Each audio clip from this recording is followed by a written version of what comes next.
Hello everyone, welcome back again.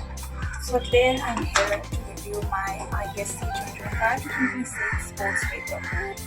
तो सारा boards paper तो रिव्यू नहीं हो पाएगा, अभी जितना हो सकेगा आई विल ट्राई, या फिर अगर इंडिविजुअली भी कर दूँ तो कोई दिक्कत नहीं है. Okay, let's do it individually करते हैं. So today I'll review English 1 का paper.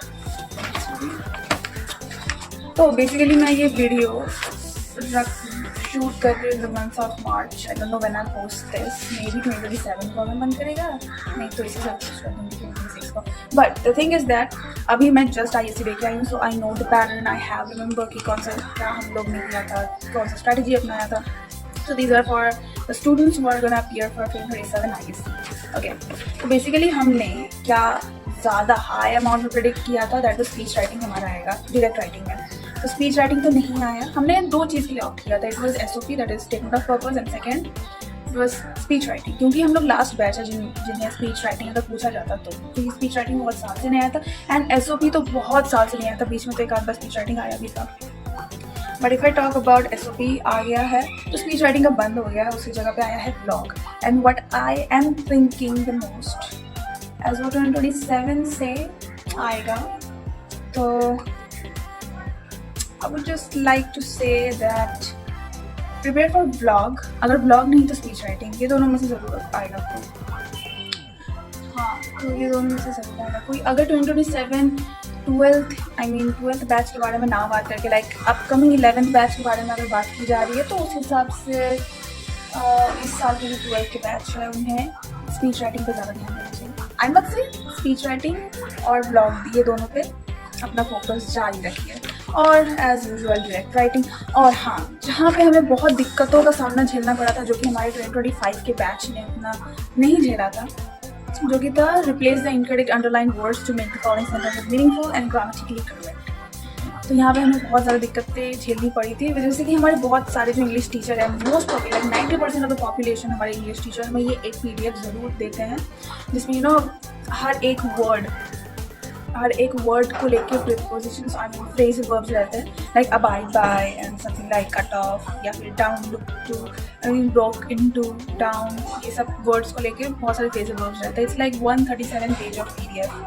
If you guys want to just tell me और text me in my Instagram account.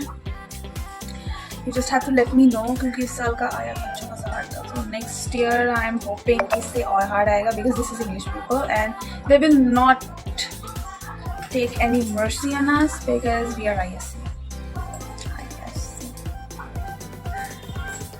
Okay, as usual हम लोगों का थोड़ा इधर भी थोड़ा चेंज हुआ. आई मस्ट से जैसे ये सब तो हमारे टीचर्स प्रैक्टिस करवाते ही है, पर जो हम लोगों का जो एक प्रेडिक्शन होता था कि ये तो पक्का आएगा, जैसे नो सोना डिड आया, पर हमें पता नहीं था कि एंड वाला आएगा, क्योंकि एंड वाला बहुत दिन से नहीं आया था. प्रेफर वाला आ गया, राइट. एंड लेट वाला तो ना ही कहीं प्रैक्टिस किया था ज़्यादा, ना उसके बारे में सोचा था. तो 2026 I must say not for accounts, मतलब एकदम जो कहते हैं ना, जो इम्पॉर्टेंट सब्जेक्ट्स थे जैसे अकाउंट्स और इको. वैसे इको भी हार्ड था. Okay, let's take it aside. देखिए, लास्ट ईयर अकाउंट्स बहुत ज़्यादा हार्ड आया था, बहुत लाइक ट्रिमेंडसली हार्ड आया था. तो इसी के लिए इस ईयर बस अकाउंट्स पे मर्सी था, और बाकी सारे पेपर्स में बिल्कुल नहीं था. भैया अकाउंट्स में तो ऐसे ही ढूंढना है.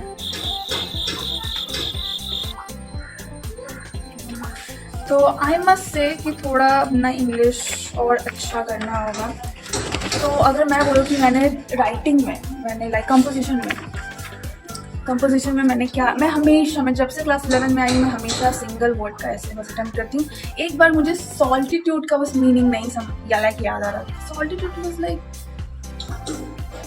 May be it was solitude. तो सॉल्टिट्यूड बस मुझे अच्छा लाइक एक हिंदी में मीनिंग नहीं याद आ रहा था. तो this is one of those reason मैंने बस वो नहीं किया था अटैम्प्ट. कुछ और डिस्क्रिप्टिव मैंने अटैम्प्ट किया था. But I am really good at exaggerating just with a point. या आई डू नॉट. तो इसी के कारण मैंने सिंगल वर्ड का हिस्सा जो आया था मैजिक, मैंने वो अटेम्प्ट किया. और now it depends upon you how much you are good at it. But अगर आप बहुत कंफ्यूज हो तो गो विद डिस्क्रिप्टिव, क्योंकि डिस्क्रिप्टिव में दिया हुआ रहता है ना कि ये ऐसा डिस्क्राइब करो, क्या सूंघा, क्या देखा, क्या एक्सपीरियंस किया, किसके साथ थे, वो तो बेसिकली दिए रहता है पॉइंट्स ऑफ वो कर लेना। और कुछ एंड विथ, स्टार्ट विथ, वो वाले पे एकदम मत जाना। मैं एक बार उसके लिए ऑप्ट की थी तो I just got give up.